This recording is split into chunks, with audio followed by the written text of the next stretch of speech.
কিসের স্বাধীন দেশ? মিথ্যা দেশ। মুখে বলা 30 লক্ষ মানুষের রক্ত দিয়ে দেশ স্বাধীন হয়েছে, আরো কয় লক্ষ চাও তোমরা? আবু সাইদকে ফিরিয়ে পারবে? আবু সাইদের রক্ত বিধা দিতে পারবে? পুলিশ রিপোর্ট দিয়েছে সন্ত্রাসী গুলি করে করেছে, তার একটা ছেলেকে আটকে রাখছে, 12 দিন পরে আজকে ছেড়েছে। কেন? কোন ছেলে গুলি করেছে? পরিষ্কার দেখা যায় পুলিশ গুলি করেছে। দায়ী পুলিশ, ওকে হত্যা করো। কোরআনের হুকুম হলো হত্যার বদলে হত্যা। যে পুলিশ ওকে হত্যা করো, তাহলে বলছো তুমি সত্যবাদী। জনগণের পয়সা দিয়ে যে পুলিশ পোষা হয়, বিডিআর পোষা হয়, আর্মি পোষা হয়, এদের প্রতি মানুষের সামান্যতম আর সম্মান মর্যাদা এখন আর নাই। যত মারবে তত প্রতিরোধ বাড়বে। মারার চিন্তা ছাড়ো, ক্ষমার চিন্তা করো। জাতির সামনে প্রকাশ্যে ক্ষমা চাও, যা করেছি সব দায় দায়িত্ব আমার, কারণ আমি এই দেশের প্রধানমন্ত্রী। আমি তোমাদের কাছে ক্ষমা চাচ্ছি। যেসব শিক্ষার্থী তরুণ চলে গেছে দুনিয়া থেকে, আর একটা জীবনে ফেরত দিতে পারবো না, তাদের জন্য যা কিছু করণীয় শক্তি আমার আছেন সবই করব, তোমরা আমাকে ক্ষমা করো। এটুকু বললে অন্তত তাদের বাপ মাদের অন্তর একটু শান্ত হবে, তাই না? আজকের প্রথম আলোর একেবারে শিরোনাম রিপোর্ট হচ্ছে যত ছাত্র নিহত হয়েছে তার 77% যত মানুষ নিহত হয়েছে 200-র উপরে বলা হচ্ছে, তার শতকরা 77% হলে আমাদের ছাত্র শিক্ষার্থী, যাদের হাতে অস্ত্র ছিল না, তারা নিহত হয়েছে। তাদেরকে কে মারল? মারলে দেশের পুলিশ, দেশের আর্মি, এরাই মেরেছে। অথচ যাদেরকে বানানো হয়েছে বিডিআর, তারা যা সীমান্তে লাশ কোড়ানোর জন্য একটা গুলি পাল্টা মারতে পারে না। প্রতিদিনই সীমান্ত বাংলাদেশে হত্যা করা হচ্ছে, তাদের মধ্যে একটা গুলি করার ক্ষমতা তাদের নেই। সে যা লাশ কোড়ানো মেয়ে মেয়ে করে দেয়, লাশটা দাও, লাশটা দাও। আল্লাহর সঙ্গে পাল্লা যে চলেছে, টেকে নাই। নমরুদ বাঁচে নেই, ফেরাউন বাঁচে নাই। ফেরাউনকে আল্লাহ নদীতে ডুবিয়ে মেরেছেন, আল্লাহ নমরুদকে ছোট্ট একটা মশা দিয়ে মেরেছেন। যেদিন শেখ মুজিব মারা গেলেন, সপরিবার নিহত হলেন, তার মন্ত্রীরাই পরদিন চলে গেল খন্দকার মোশতাকের মন্ত্রিসভায়। কে আগে কোন পোস্ট, কোন পদে মন্ত্রী হবে, লাইন দিল। এই ইতিহাসটা আমরা ভুলে গেছি নাকি? আজকে যারা আপনার পক্ষে টকশো লম্বা বক্তব্য করছে, অবস্থার পরিবর্তন হলে ওরাই যে দৌড়ে যাবার বিরোধী পক্ষে, বাবা আমার মন্ত্রিত্বের অভ্যাস আছে, আমাকে এই মন্ত্রী বানাও, আমার অভিজ্ঞতা আছে। কেউ আপনার সঙ্গে নাই, যিনি সর্বোচ্চ দায়িত্বে আছেন সরকার প্রধান। বাবা সাবধান হও, সাবধান হও মহিলা, তুমি সাবধান। আর জিদ করো না, যথেষ্ট হয়েছে। আল্লাহুম্মা শরুদ ওয়াতাওয়াতাকা আলা জুনুদিল মুনাফিকিন। আহলে হাদিস আন্দোলন বাংলাদেশ, আসুন পবিত্র কুরআন ও সহিহ হাদিসের আলোকে জীবন গড়ি। আলহামদুলিল্লাহ, আলহামদুলিল্লাহ রাব্বিল আলামিন, আর রহমানির রহিম, মালিকি ইয়াউমিদ্দিন। ইয়া আইয়ুহাল্লাযীনা আমানু তাকুল্লাহ হাক্কা তুকাতিহি ওয়া লা তামুতুন্না ইল্লা ওয়া আনতুম মুসলিমুন। يا أيها الناس اتقوا ربكم الذي خلقكم من نفس واحدة وخلق منها زوجها وبث منهما رجالا كثيرا ونساء واتقوا الله الذي تساءلون به والأرحام إن الله كان عليكم رقيبا. يا أيها الذين آمنوا اتقوا الله وقولوا قولا سديدا يصلح لكم أعمالكم ويغفر لكم ذنوبكم ومن يطع الله ورسوله فقد فاز فوزا عظيما. أما بعد فقد قال الله تعالى في الكلام المجيد: فأعوذ بالله السميع العليم من الشيطان الرجيم. بسم الله الرحمن الرحيم. من قتل نفسا بغير نفس أو فساد في الأرض كأنما قتل الناس جميعا ومن أحياها كأنما أحيا الناس جميعا. যাবতীয় হামদ ও সানা আল্লাহ রাব্বুল আলামিনের জন্য এবং যাবতীয় দরুদ সালাত শেষ নবী মুহাম্মদ রাসূলুল্লাহ সাল্লাল্লাহু আলাইহি ওয়াসাল্লামের জন্য ফেলানি লাশ পড়ে থাকলো, সে কাঁটাতারে বেড়ার উপরে, সারা দুনিয়া দেখলো, অথচ এখন বিচার হয় নাই। এই আধিপত্যবাদী শক্তির লোকেরাই এখানে সব কাজ করছে, অথবা আমাদের সরকার এগুলি করছে নিজে। আর এই জন্য আমি ধন্যবাদ দেই আমারই মধ্যে একজন অধ্যাপক, জাহাঙ্গীরনগর বিশ্ববিদ্যালয়ের মহিলা অধ্যাপিকা নাহার সুলতানাকে, তিনি তার নিজের রুম থেকে প্রধানমন্ত্রীর ছবি নামিয়ে দিয়েছেন। তিনি পরিষ্কার বলেছেন এই সমস্ত হত্যাকাণ্ডের জন্য দায়ী হলো এই প্রধানমন্ত্রী। অস্বীকার করলে হবে না, মিথ্যা বলবেন না, মিথ্যা বলা পরিত্যাগ করেন, সবার আগে সত্যবাদী হন। একটু আগেই আয়াতটা বললাম, কুলু কওলান সাদীদা ইসলিহ লাকুম আমালাকুম, তোমরা সত্য কথা বলো, তাই সমস্ত জিনিস আল্লাহ পাক সংশোধন করে দিবেন। মিথ্যা বললে আরো বেশি পাপী হবে। একটা মিথ্যা বলার পাপ, একটা ছাত্র হত্যা করার পাপ। নিরীহ নির্দোষ ছাত্ররা দিয়েছিল একটা কোটা সংস্কার আন্দোলনের জন্য। কি সে কোটা? মুক্তিযোদ্ধার নামে 56% কোটাতেই ভর্তি হতে, আগে কোটাতেই 56% কোটা নির্দিষ্ট ছিল। আর এই প্রাইমারি স্কুল যে একেবারে সহজ, এইখানে 96% হলো কোটা, আর মাত্র অল্প ক্ষুদ্রাংশ থাকে, সেখানে যাবে মেধার ভিত্তিতে। তাহলে এদেশের ছাত্ররা কি জন্য লেখাপড়া করবে, কি জন্য বিসিএস করবে, যে তাদের যদি কোনো সুযোগই না থাকে?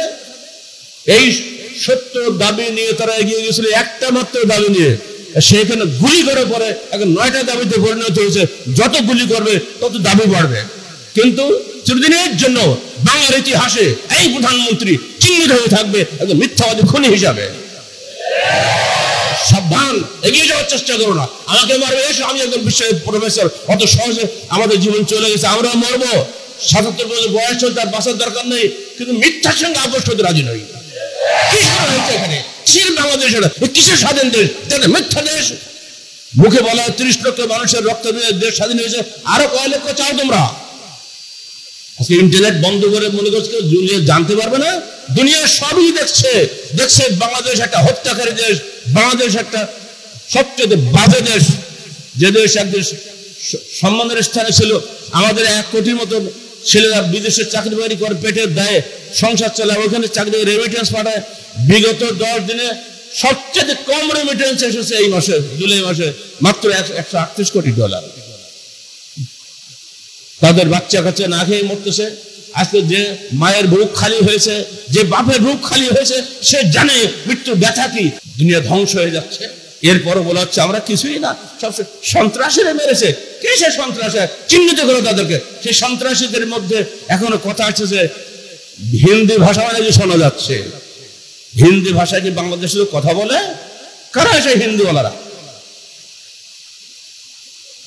যদি বিচার বসে, বিচার তো হবেই, আজ হোক কাল হোক, জীবদ্দশা হবে বা মৃত্যুর পরে হবে, বিচার হতেই হবে, হবেই। বিশ্ব বসে নাই, সারা দুনিয়ার চোখ এখন বাংলাদেশের দিকে। তুমি হয়তো মনে করেছো ইউটিউব বন্ধ করে দেবো, আর এসে আবার তো কিছু নাম তোমার বলে ইন্টারনেট বন্ধ করে দেবো। দুনিয়ার বহু ইন্টারনেট আছে, তারা সবই দেখতে পাচ্ছে। অত আর মিথ্যা নয়, সত্যের কাছে মাথা হতে করো। হাসপাতালে গিয়ে মিথ্যা মাতৃ রুগী দেখার জন্য ঢং করতে যেও না। চেষ্টা করো ওই আবু সাহেবকে ফিরিয়ে পারবে, আবু সাহেবের রক্ত বিধা দিতে পারবে। পুলিশ রিপোর্ট দিয়েছে সন্ত্রাসী গুলি করেছে, তার জন্য একটা ছেলেকে আটকে রাখছে, 12 দিন পরে আজকে ছেড়েছে। কেন? কোন ছেলে গুলি করেছে? পরিষ্কার দেখা যায় পুলিশ গুলি করেছে। দায়ী পুলিশ, ওকে হত্যা করো। কোরআনে হুকুম হলো হত্যার বদলে হত্যা। যে পুলিশ ওকে হত্যা করো, তাহলে বলছো তুমি সত্যবাদী। আর বাঁচানোর জন্য বলছে পুলিশকে বাঁচাতে হবে, পুলিশের জোরেই তোমরা ঠিকই আছে, পুলিশকে বাঁচাতে হবে বলছে সন্ত্রাসীরা হত্যা করেছে। এত সস্তা বললেই হবে? তোমার রিপোর্টের 3 পয়সার মূল্য দেয় দেশের মানুষ, পুলিশ রিপোর্টের কোনো মূল্য দেশের মানুষ দেয় না। যে পুলিশ আমাকে হত্যা করে বানাতে পারে, যে পুলিশ আমার নামে 10-10টা মিথ্যা মামলা দিতে পারে, সে পুলিশকে রক্ষা করি আমরা। জনগণের পয়সা দিয়ে যে পুলিশ পোষা হয়, বিডিআর পোষা হয়, আর্মি পোষা হয়, এদের প্রতি মানুষের সামান্যতম আর সম্মান মর্যাদা এখন আর নাই। আল্লাহ পাক আমাদের দেশকে তিনি তার নিজের রহমতের কারণে দেশ বাঁচাবেন। আল্লাহর রহমতের দেশটা ঠিকই আছে, তোমার চেষ্টায় নয়। মনে রেখে ভালো করে আল্লাহ বলছে মা লাকুম লা তুকাতিলুনা ফি সাবিলিল্লাহ আল মুস্তাযআফিনা মিনার রিজালি ওয়ান নিসাই ওয়াল বিলদান আল্লাযীনা ইয়াকুলুনা রব্বানা আতিনা মিন লাদুন্না ওয়ালিয়্যান ওয়াজআল লানা মিন লাদুনকা নাসীরা।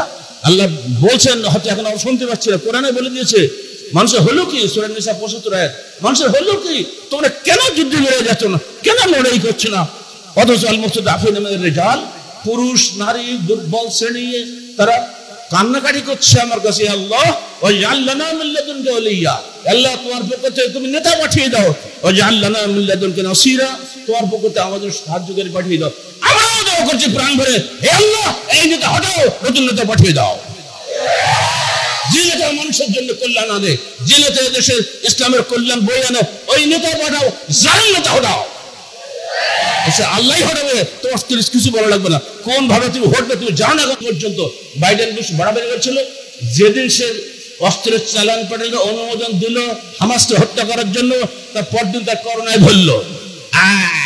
কথা বলতে পারে কেন, কি হলো, কি বাইডেন গিরি নমরুদ দেশে ও এটা গলার পরে বাইডেন বললো না এই নেতানিয়াহুকে ডাকো, এই যুগের হালাকু খাতে নেতানিয়াহু, ওকে ডাকো, ওকে বলে দিল বাবা তুই চুক্তিতে রাজি হয়ে যা, আর আমি তো মরেই যাচ্ছিলাম, বাসে দেশে ঈশ্বর, এখন তুই তো ঠিকঠাক হ, ওইরকম করোনায় ধরবে তোমার এই আবল তো কিছু হয় না। আজকাল কোন দিক দিয়ে আল্লাহ মারবে ঠিক নাই, বেশি বাড়াবাড়ি আল্লাহর সঙ্গে লড়াই করতে যেও না। আল্লাহর সঙ্গে পাল্লা যে করেছে টেকে নাই, নমরুদ বাঁচে নাই, ফেরাউন বাঁচে নাই, ফেরাউনকে আল্লাহ নদীতে ডুবিয়ে মেরেছেন, আল্লাহ নমরুদকে ছোট্ট একটা মশা দিয়ে মেরেছেন। হিসাব ইতিহাস ভুলে গেলে হবে? অর্থাৎ শক্তির বড়াই করো না। যারা ইমান আসাধ্য মিন্না কুওয়াতান বলেছিল আমাদের কম, আমাদের চেয়ে শক্তিশালী দুনিয়াতে কে আছে?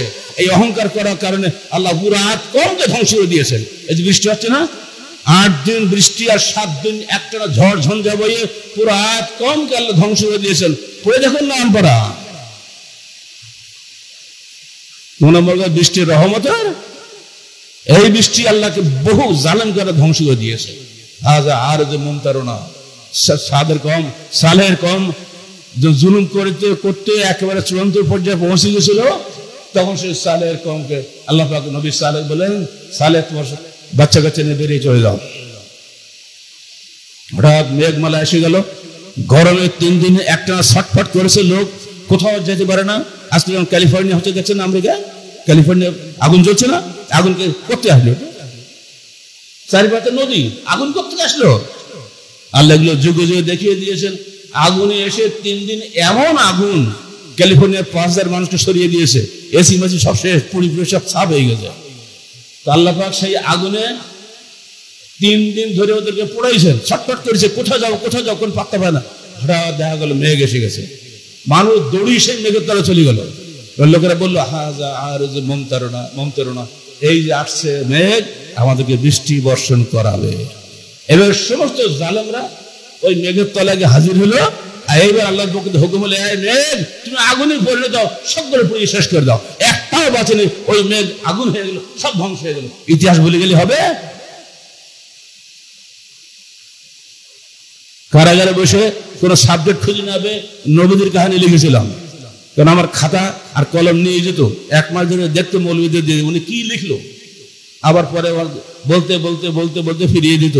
তাই ভাবলাম নবীদের কাহিনী লিখলে এখন ডিস্টার্ব করবে না, ওর আল্লাহ তাও বাঁচায় নাই, তাও নিয়ে যেত। এই নবীদের কাহিনীর মধ্যে এগুলো সব আছে, পড়ে দেখবেন বই বলতে, কিভাবে আল্লাহ বিগত দিনে 6টা জাতিকে ধ্বংস করেছেন।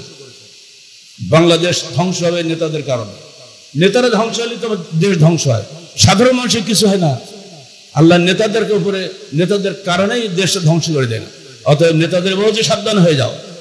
এখন এসে মিছিল করছে আমাদের আহলে হাদিস লিয়ার সাহেব, কত কান্না কাঁদতেছে, কি বলে শোকের মাস শুরু হয়ে গেছে। কিসের আহলে হাদিস তোমরা? লজ্জা করে না? আহলে হাদিস মুখে বলতে লজ্জা নেই? আহলে হাদিসের নিজস্ব বৈশিষ্ট্য আছে, তারা কোশ্চিন করে বাতিলের সঙ্গে আপোষ করে না। আহলে হাদিস কোরআনের বিরুদ্ধে কোনো কিছু মানে না। দুনিয়ার গেলেও তারা কোরআন এবং সহিহ হাদিসকে অগ্রাধিকার দিয়ে থাকে। কোরআনে যা আছে তাই করবো, যা নাই তা ছাড়বো, হাদিসে যা রয়েছে তাই মানবো, যা নাই তা ছাড়বো, এই হলো আহলে হাদিস। শুধু রহদান করলে কি আহলে হওয়া যায় নাকি? এত সস্তা না।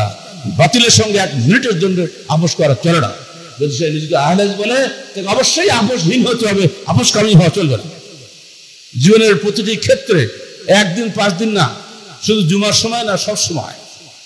আল্লাহ পাক আমাদেরকে বলে দিচ্ছেন পরিষ্কার ভাবে, দেখো ইয়াউমা ইয়াতাযাক্কারুল ইনসানু মা সাআ ওয়া বুরিজাতিল জাহিমু লিমান ইয়ারা ফাআম্মা মান তাগা ওয়া আসারাল হায়াতাদ দুনিয়া ফাইনাল জাহিমা হিয়াল মাওয়া ওয়া আম্মা মান খাফা মাকাম রাব্বিহি ওয়া নাহা নাফসা আনিল হাওয়া ফাইনাল জান্নাতা হিয়াল মাওয়া। সূরা আবাসা 35 থেকে 41 আয়াত। সবই আমপারা। আমপারাটা তো কিছু লেখাপড়া কিছুই না আসেন, অন্তত আমপারা তফসিরটা কিনে বাড়ি বসে পড়েন, টাকা পয়সা দিয়ে খালি মাছ কিনে গোশ কিনে খাইয়েন, কিছু এলেম শেখেন। আল্লাহ বলছেন যেদিন মানুষ তার কর্মফল নিয়ে চিন্তা করবে যে তাতে এতদিন করলামটা কি, সারা জীবন তো ব্যবসা বাণিজ্য কত কি করলামটা কি, চিন্তা করবে নিজে নিজে। কবে এটা? কিয়ামতের দিন। তার আগে তো সময়ই পাবে না। বুরিজাতিল জাহিমু লিমান ইয়ারা, এবং জাহান্নামকে সামনে দেখানো, বই দেখো তোমাকে ওখানে পড়তে হবে, জাহান্নাম সামনে একবারে। ফাআম্মা মান তাগা, দুনিয়াতে যে ব্যক্তি সীমালঙ্ঘন করেছিল, ওয়া আসারাল হায়াতাদ দুনিয়া, এবং দুনিয়াবী জীবনকে অগ্রাধিকার দিয়েছিল, ফাইনাল জাহিম হিয়াল মাওয়া, ওই যে জাহান্নাম, ওটা তোমার ঠিকানা। একদম চাক্ষুষ দেখানো হয়। আল্লাহ পাক বাণীচিত্র অঙ্কন করে বান্দাকে আগেই শুনিয়ে দিয়েছেন, সাবধান বান্দা, বাড়াবাড়ি করো না, সীমালঙ্ঘন করো না। দুনিয়া তোমার জন্য বেশি দিনের জন্য নয়, কদিন পরেই তোমার চোখ বন্ধ হয়ে যাবে, সব শেষ হয়ে যাবে। অতএব সাবধান। ওই যে ওই দেখা যাচ্ছে জাহিম, জাহান্নাম। ওয়া আম্মা মান খাফা মাকাম রাব্বিহি ওয়া নাহা নাফসা আনিল হাওয়া, বিপরীত হলো যারা আল্লাহর দণ্ডমান প্রতি মুহূর্তে ভয় করে, আমি যা করছি আল্লাহ কেন আছে, এই যে কথা বলছে আল্লাহ শুনছেন। ওয়া আম্মা মান খাফা মাকাম রাব্বিহি ওয়া নাহা নাফসা আনিল হাওয়া, এবং প্রবৃত্তি পূজা থেকে যে নিজেকে বিরত রাখে, যে না মন যা চায় তাই করবো, এ থেকে যে নিজেকে বিরত রাখে, ফাইনাল জান্নাতা হিয়াল মাওয়া, জান্নাত তার ঠিকানা হবে। ওই যে দেখো জান্নাত, মৃত্যুর পরে আল্লাহ আমাদেরকে উঠাবেন, তারপরে জাহান্নামের কঠিন অবস্থা দেখাবেন। তখন ভয়ে অবস্থা খারাপ হয়ে যায়। আগুনের মিশকাত আযাবুল কবর আছেন প্রথম দিকে, ওখানে হাদিসগুলো পড়বেন। ওই দেখো আগুনের পরে আগুন ঢেউ গেলে যাচ্ছে, ওটাই তোমার ঠিকানা ছিল। এবার জান্নাতের চেহারা দেখাবে। এই দেখো জান্নাতের শুভতার যখন দেখবে, সুন্দর চেহারা। দেখো বান্দা, তুমি দুনিয়াতে সীমালঙ্ঘন করনি, তুমি আল্লাহর বিধান মেনে চলেছিলে। ওই লেলিয়ান আগুনের আযাব থেকে আল্লাহ পাক তোমাকে বাঁচিয়ে জান্নাতের জন্য নির্দিষ্ট করেছেন। আল্লাহ পাক যেন আমাদের সবাইকে জান্নাতি হওয়ার তৌফিক দান করেন। কিন্তু জাহান্নাম দেখানো হবে, কিন্তু আমাদেরকে জাহান্নাম দেখানো হবে কি কঠিন আযাব থেকে তোমরা বেঁচে গেলে। আজকে একটাই কাজ, দুনিয়াতে সে দুটা বৈশিষ্ট্য অর্জন করে এসেছিল। জাহান্নামীদের দুটি বৈশিষ্ট্য, সীমালঙ্ঘন ও দুনিয়া পূজা। দুনিয়া দুনিয়া দুনিয়া, টাকা ছাড়া সে কোনো কাজই করবে না। এই লক্ষণ যাদের মধ্যে আসে, সে বুঝবে সে জাহান্নামী, টাকা রেখে কবরে যাবে। আর জান্নাতীদের দুটি বৈশিষ্ট্য হলো সর্বাবস্থায় আল্লাহ ভীতি, নফসের পূজা হতে বিরত থাকা। প্রতিটি কাজে সে আল্লাহকে ভয় করতে আসছে। এটাকে হাদিসে আসে, এটা কি জায়েজ না না জায়েজ, হারাম না হালাল, এই যে যাচাই বাছাই করা কি জন্য করে? শুধু জান্নাতের কারণে তো করে, আল্লাহর ভয়। ওয়া আম্মা মান খাফা রাব্বিহি জান্নাতান, সূরা রহমান আছে। একটা জান্নাত আল্লাহ, যে ব্যক্তি প্রতি মুহূর্তে আল্লাহকে ভয় করে তার জন্য দুইটা জান্নাত হবে। আলহামদুলিল্লাহ, আর দুটা দরকার নেই, আল্লাহ একটা দাও। জান্নাতের দুটা বৈশিষ্ট্য কি? আল্লাহ ভীতি 1 নম্বর, 2 নম্বর নফসের পূজা হতে বিরত থাকা। মন যা চায় তাই করবো, এটা নয়। মন তো শয়তান, শয়তান তো প্রতি মুহূর্তে আপনার খারাপ দিকে নিয়ে যাবে। একটু ভেজাল দিলে দাম এত বেশি পাবো, মাছের ওজনে একটু যদি পানি বেশি করে দিতে পারি, ওরে বাবা চকচকে দেখা যাবে, দাম বেশি হয়ে যাবে।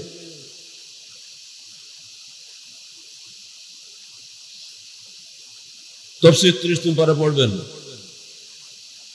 89 পৃষ্ঠায় পাবেন। জান্নাতি এবং জাহান্নামী এই দুটি বিষয়ে আল্লাহ রাসূল বক্তব্য শুনলেন, একটা কোরআন শুনলেন, এবার হাদিস শুনলেন।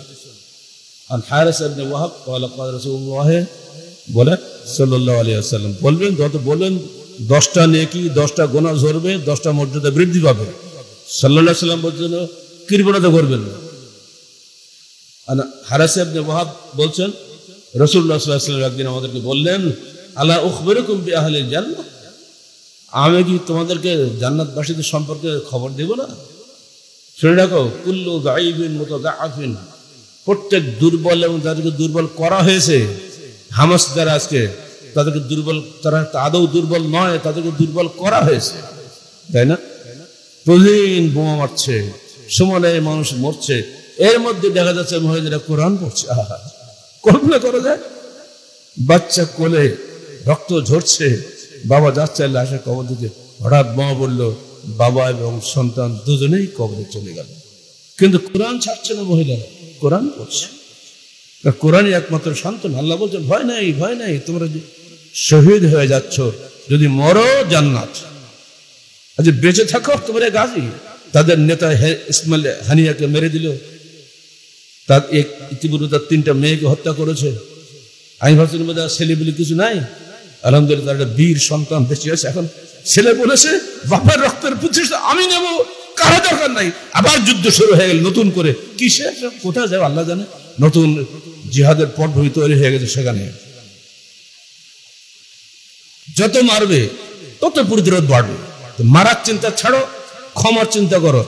জাতির সামনে প্রকাশ্যে ক্ষমা চাও, যা করেছে সব দায় দায়িত্ব আমার, কারণ আমি এই দেশের প্রধানমন্ত্রী। আমি তোমাদের কাছে ক্ষমা চাচ্ছি। যেসব শিক্ষার্থীর তরুণ চলে গেছে দুনিয়া থেকে, আর একটা জীবন আমি ফেরত দিতে পারবো না, তাদের জন্য যা কিছু করণীয় শক্তি আমার আছে সবই করবো, তোমরা আমাকে ক্ষমা করো। এটুকু বললেও অন্তত তাদের বাপ মাদের অন্তর একটু শান্ত হবে, তাই না? তা না, আবু সাহেবকে মারলো, সবাই দেখলো, এখন বলা আছে মেরেছে সন্ত্রাসীরা। এর মতন মিথ্যাচার, এর মতো মিথ্যা রিপোর্ট হতে পারে? আগামী দিনে পুলিশ বাহিনী বাতিল হয়ে যাবে যদি মিথ্যাচার তার সবসময় করতেই থাকে।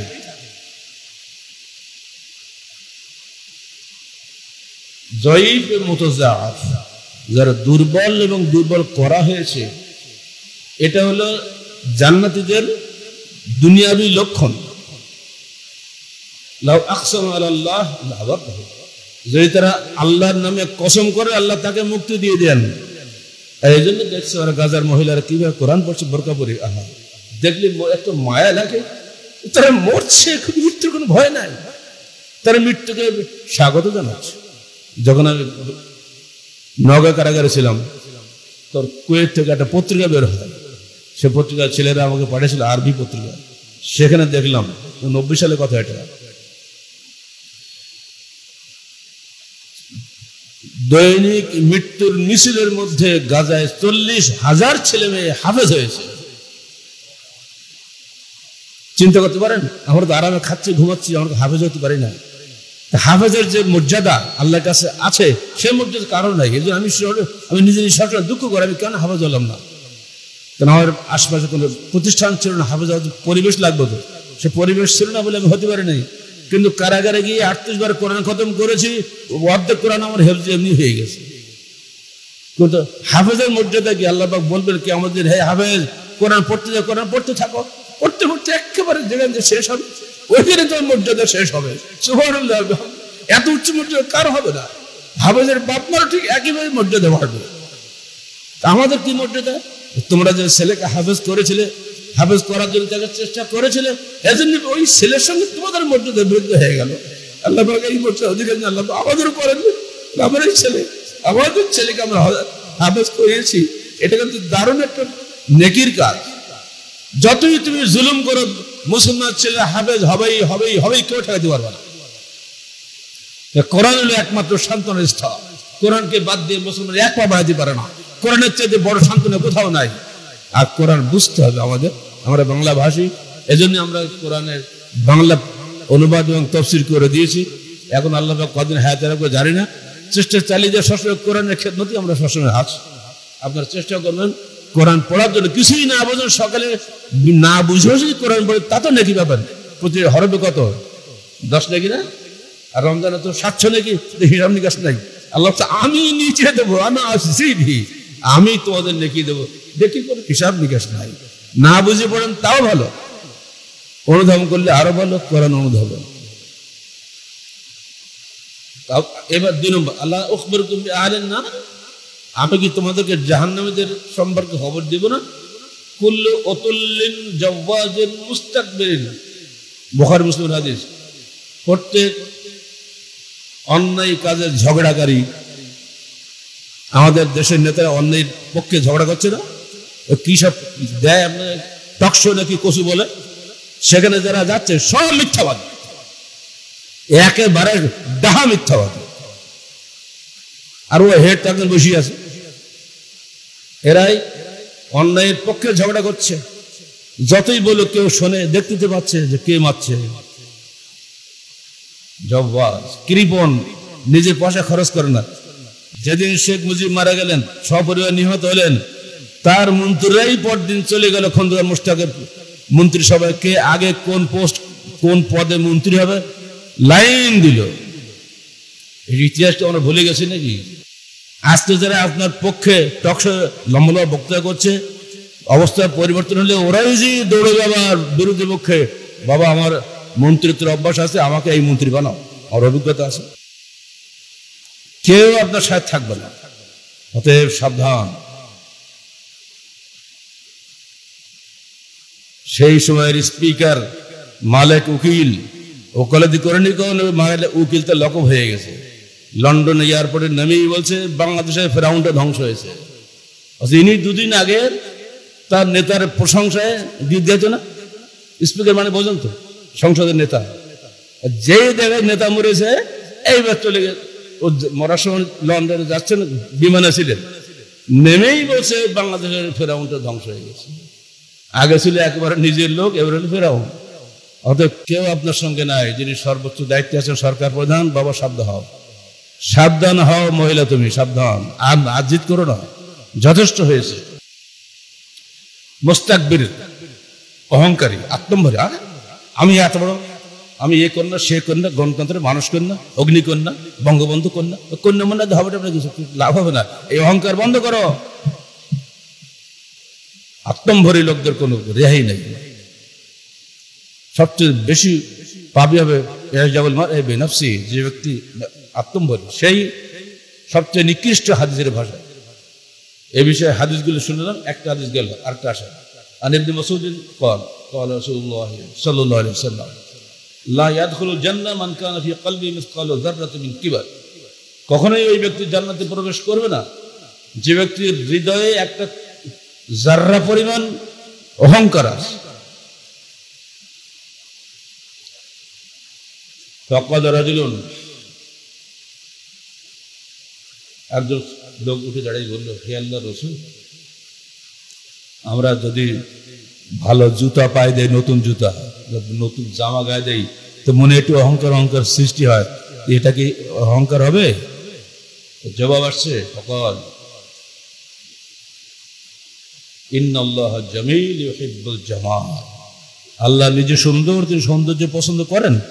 অতএব ভালো কাপড় পরাও চলবে, এটা কোনো অহংকার নয়। আজকে জুমার আপনারা ভালো কাপড় পরে আসেন নেই, কেউ কি গামছা গায়ে আসেন নেই মসজিদে, কেউ তো আসে না। এটা অহংকার নয়, আল্লাহ নিজে সুন্দর, তিনি সৌন্দর্য পছন্দ করেন। ইন্না ইউরু আসারা নামাতি, তিনি চান তার নিয়ামতের প্রভাব বান্দার দেহে তিনি দেখতে চান। কিন্তু আমাদের এই দোয়াল কেবল বাতারুল হককে গমতেন নাস, অহংকার হলো হককে, সত্যকে তুচ্ছ তাচ্ছিল্য করা এবং মানুষকে তুচ্ছ জ্ঞান করা। অহংকার হলো সত্যকে দম্ভের সাথে প্রত্যাখ্যান করা। যে যাই বলুক আমি বলছি এটাই সত্য, তোর সব বাদ, জি না, সত্যকে দম্ভের সাথে প্রত্যাখ্যান করা, মানুষকে তুচ্ছ জ্ঞান করা। অনেক সময় একটা সাধারণ লোক পর্যন্ত এমন কথা বলে, বড় নেতারা তো বলতে পারে না, চিন্তা করেও বলতে পারে না। এজন্য মানুষ যেটাই বলে খেয়াল করতে হবে। জ্ঞানীদের কাজ হলো ওখান থেকে ওটা গ্রহণ করে তার ভিত্তিতে কাজ করা। আবি হুরায়রা রাদিয়াল্লাহু আনহু قال قال رسول الله صلى الله عليه وسلم মান কানাত লাহু মাজলামাতুন লিআখিহি মিন আরদিহি আও শাইউন ফালিয়াতাহাল্লালহু মিনহু আল-ইয়াওম ক্বাবলা আল্লা ইয়াকুনা দিনারুন ওয়ালা দিরহাম। যে ব্যক্তি কোন তার ভাইকে জুলুম করে, তার সম্মানের উপরে হোক বা অন্য কোনো বিষয়ের উপরে হোক, সেজন্য তার কাছ থেকে আজকের মধ্যে ক্ষমা চেয়ে নেয়।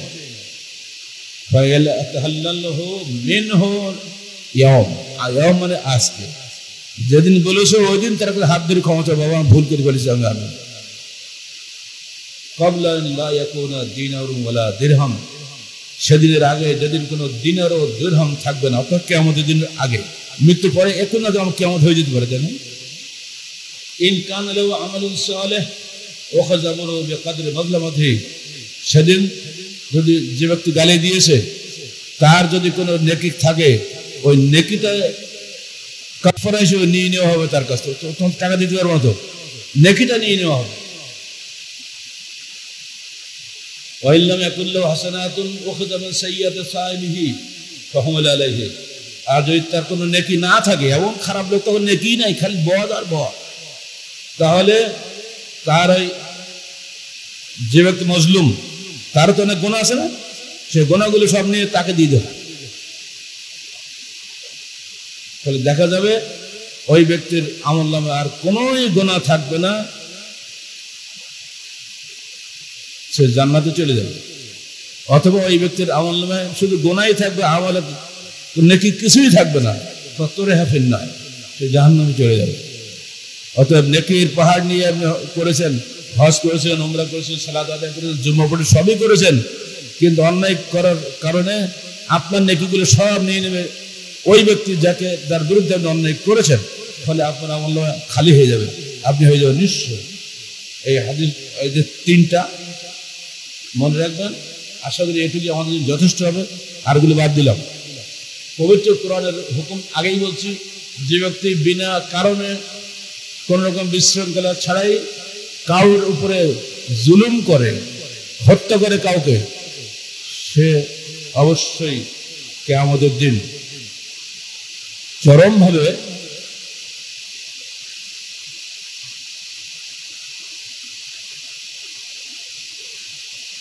কান্নামা কাতালা নাসা জামিয়া, যে ব্যক্তি একজনকে হত্যা করলো দিনে অপরাধে, সে ব্যক্তি যেন সমস্ত মানব জাতিকে হত্যা করলো। আর যে ব্যক্তি একজনকে বাঁচিয়ে দিল, সে যেন পুরো মানব জাতিকে বাঁচিয়ে দিল। যাকে মারা হলো ও ছেলে বিয়ে হতো না, ও তো বাচ্চা ছেলে, তাহলে মানব জাতি হত্যা হলো না। আর যদি ওকে বাঁচিয়ে দিতাম ছেলে, তাহলে ওই বাচ্চা ছেলেটা আগামীতে বহু সন্তান সন্ততি হতো, তারা নেকি পাইতো, তাদের দ্বারা দুনিয়া আবাদ হতো, পুরো মানব জাতিকে নিয়ে বাঁচিয়ে দিলেন। এই অপরাধ করা হয়েছে আজকে বাংলার জমিনে, চোখ বুঝে থাকলে হবে না। এই শিক্ষার্থী বাচ্চারা, আমাদের 78% তরুণ বাচ্চা শিক্ষার্থী, তাদের ডাইরেক্ট গুলি মেরেছে। এমনি খেলা করার জন্য তীর গুলতে পারে নাই, ডাইরেক্ট গুলি। এখন তো বিজ্ঞানের সব মর্গে গিয়ে যে পোস্টমর্টম করলে সব পাওয়া যায় না, উল্লু কুচুরি করা যাবে না, কেউ তো দেখা যাচ্ছে সে গুলি খেয়ে মরেছে। গুলি কারা মারে? গুলি পুলিশে মারে, গুলি বিডিআর মারে, গুলি আর্মিরে মারে, সাধারণ লোক তো গুলি মারে না। তারা গেছিল একটা সংগত দাবি নিয়ে, সমস্ত কোটা যাই হোক, হাইকোর্টকে ধন্যবাদ দিতে অন্তত 93% মেনে নিয়েছে, আর বাকি যে 7% আছে ওইটা তোরা ভাগাভাগি করে। এরপরে বলে আছে মুক্তিযোদ্ধা কোটা, মুক্তিযোদ্ধারাই বলছে আমাদের দরকার নেই, মুক্তিযোদ্ধা মরে গেছে সব, তাদের ছেলেগুলো বুড়া হয়ে গেছে, তাদের নাতি নাতনিদের কোনো দরকার নেই, তারা তো ভালো, তারই ভোগী নিশ্চিত নাকি, তো তাদের কোটা কি দরকার? ওটা যে ফ্রি দেওয়াটা উচিত। ওইরকম বলা হচ্ছে এই কি ওটার নাম কি, বান্দরবনে কারা থাকে? বান্দরবনে ক্ষুদ্র নৃগোষ্ঠী বলা হচ্ছে ওদেরকে। ক্ষুদ্র নৃগোষ্ঠী কালে কি চাক মারা নাকি? 50টা ক্ষুদ্র নৃগোষ্ঠী আছে বান্দরবনে, আছে খাগড়াছড়িতে আছে 35টা, আর সারা দেশে আছে আরো 15টা। আমাদের রাজশাহীর যে সাঁওতাল আছে, ওই যে চাঁপাইনবাবগঞ্জে আছে, সব কৃষক গোষ্ঠী আছে না, তারা মুসলমান না, কিন্তু এরা তো তার অন্তর্গত। সবাইকে বাদ দিয়ে খালি চাকমাকে দেওয়া হচ্ছে। কেন চাকমাকে পাবে আর বাকি 49 জন নৃগোষ্ঠী কিছুই পাবে না? এটা অবিচার নয়? ওখানে যে মুসলমান বাঙালিরা আছে খাগড়াছড়িতে বা মন্দরবনে, তাদেরকে কিছুই দেওয়া হচ্ছে না মুসলমান বলে। কেন দেওয়া হবে না? তারা তো একই অবস্থায় ভুগছে, তাদের সন্তানদের লেখাপড়ার দরকার আছে। যদি চাকমাতে দিতে হয় মুসলমানদেরকে দিতে হবে, বাঙালি মুসলমানদের দিতে হবে। এত অবিচার করে তুই কতদিন থাকবা দুনিয়াতে? আর এই জন্য বাচ্চারা এখন খেপে গেছে যে আমরা লেখাপড়া শিখবো, আমাদের ভবিষ্যৎ কি? আমরা চাকরি বাকরি কিছুই পাবো না, সব ওরাই নিয়ে নেবে বিনা কষ্টে। মাথা এখন মেরিট নেই, মেধা নেই, কিছু নেই। আজকে অফিসে আদালত যত বড় মাতব্বররা বসে আছে, লেখাপড়াই জানে না। আমাদের কয়েকদিন আগে আমাদের কর্মী বললেন যে গেছিলাম আমরা, কি বলে ওটা, ভারতে কোথায় যায়, ব্যাঙ্গালোরে না, চিকিৎসা করার জন্য। তো সেখানে গিয়ে এই বাংলাদেশের ট্রিটমেন্ট যা করেছে ডাক্তাররা, একটা তালিকা নিয়ে গেছে। তো দেখেই সোজা ছড়ি ফেলে দিয়েছে। খারাপ সব অযোগ্য অপদার্থ ডাক্তাররা গুলি করেছে, তাদের ডিগ্রি লাগে না, কিছুই লাগে, প্রতিবন্ধী ডাক্তার, কোটায় ডাক্তার হয়ে বসে আছে। এখানে লেখাপড়া করে না, ফেলে দিয়ে সুপরিষ্কার। তো উনি এত অপমান বোধ করেছেন যে বাংলাদেশে এত বড় ডাক্তার, তাদেরকে গুরুত্বই দেয় না। দেবে কি? ওই যে কোটায় ইঞ্জিনিয়ার, কোটায় ডাক্তার, কোটা কত কি হয়ে গেছে না। এরা এইসব কারণে দেশে বিদেশে সর্বত্র আজকে কোটার পক্ষে ব্যাপক জনমত তৈরি হয়ে গেছে। এটা বাংলাদেশের 18 কোটি মানুষের পুরোপুরি বলতে পারেন জাতীয় জনমত হয়ে গেছে। নির্দিষ্ট সংখ্যা শুধু শিক্ষার্থীদের জনমত নয়। অর্থাৎ এখন ধৈর্যের সময় আছে। আর অনুরোধ করবো সরকার প্রধানকে, দয়া করে এগিয়ে আসেন, ধৈর্য ধারণ করুন। আর আসলে আসামি যারা, তাদেরকে গ্রেফতার করেন, যারা করেছে এগুলো। আল্লাহ আমাদেরকে তৌফিক দান করুন। সত্যকে সত্য বলার মতো, মিথ্যাকে মিথ্যা বলার মতো সাহস অর্জন করার তৌফিক দান করুন। আকুলু কওলি হাযা আস্তাগফিরুল্লাহ লি ওয়া লাকুম ওয়া লিসাইরিল মুসলিমিন। আলহামদুলিল্লাহ নাহমাদুহু ওয়া নাস্তাঈনুহু ওয়া নাস্তাগফিরুহু ওয়া নু'মিনু বিহি ওয়া নাতাওয়াক্কালু আলাইহি ওয়া নাউযু বিল্লাহি মিন শুরুরি আনফুসিনা ওয়া মিন সাইয়্যাতি আ'মালিনা। মান ইয়াহদিহিল্লাহু ফালা মুদিল্লা লাহু ওয়া মান ইউদ্লিল ফালা হাদিয়া লাহু। وأشهد أن لا إله إلا الله وحده لا شريك له ونشهد أن محمدا عبده ورسوله إن الله وملائكته يصلون على النبي يا أيها الذين آمنوا صلوا عليه وسلموا تسليما اللهم صل على محمد وعلى آل محمد كما صليت على إبراهيم وعلى آل إبراهيم إنك حميد مجيد। কোটা সংস্কার আন্দোলনে যেসব বাচ্চারা নিহত হয়েছে, তাদের এই হত্যাকাণ্ড বন্ধ করার জন্য এবং দেশের সুমতি অর্জন করার জন্য আমরা আল্লাহর কাছে আজকে কুনুতে নাজেলা পড়ব। আল্লাহ তুই বাংলার উপর থেকে গজব উঠিয়ে নাও, শান্তি দাও। আপনারা প্রস্তুত থাকবেন।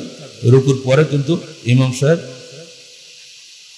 আবার হাত উঠাবেন কুনুতে নাজেলার জন্য, যেন সব সিজদা চলে যাবেন না।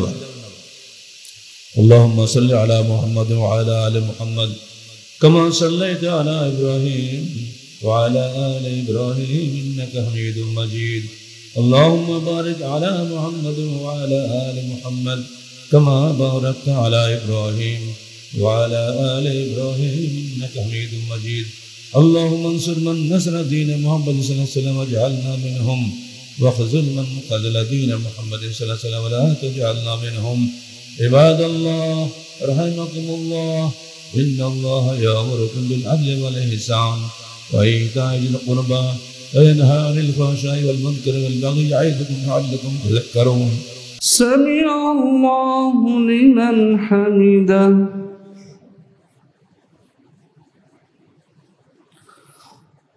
اللهم اغفر لنا وللمؤمنين والمؤمنات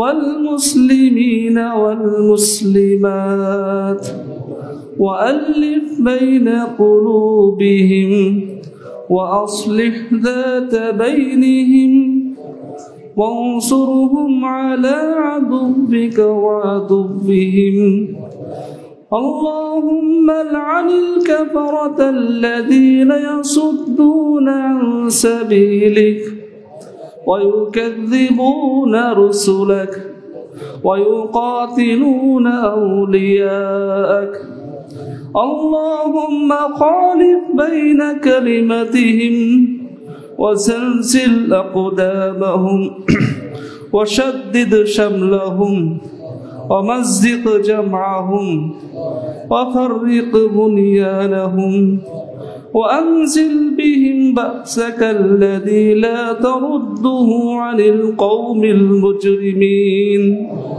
وأنزل بهم بأسك الذي لا ترده عن القوم المنافقين وأنزل بهم بأسك الذي لا ترده عن القوم الظالمين اللهم إنا نجعلك في نحورهم ونعوذ بك من شرورهم اللهم إنا نجعلك في نحورهم ونعوذ بك من شرورهم اللهم إنا نجعلك في نحورهم ونعوذ بك من شرورهم اللهم اشدد وطأتك على جنود المنافقين اللهم انصر من نصر دين محمد صلى الله عليه وسلم واجعلنا منهم واقتل من خذل دين محمد صلى الله عليه وسلم ولا تجعلنا منهم سبحان ربك رب العزة عما يصفون وسلام على المرسلين والحمد لله رب العالمين الله أكبر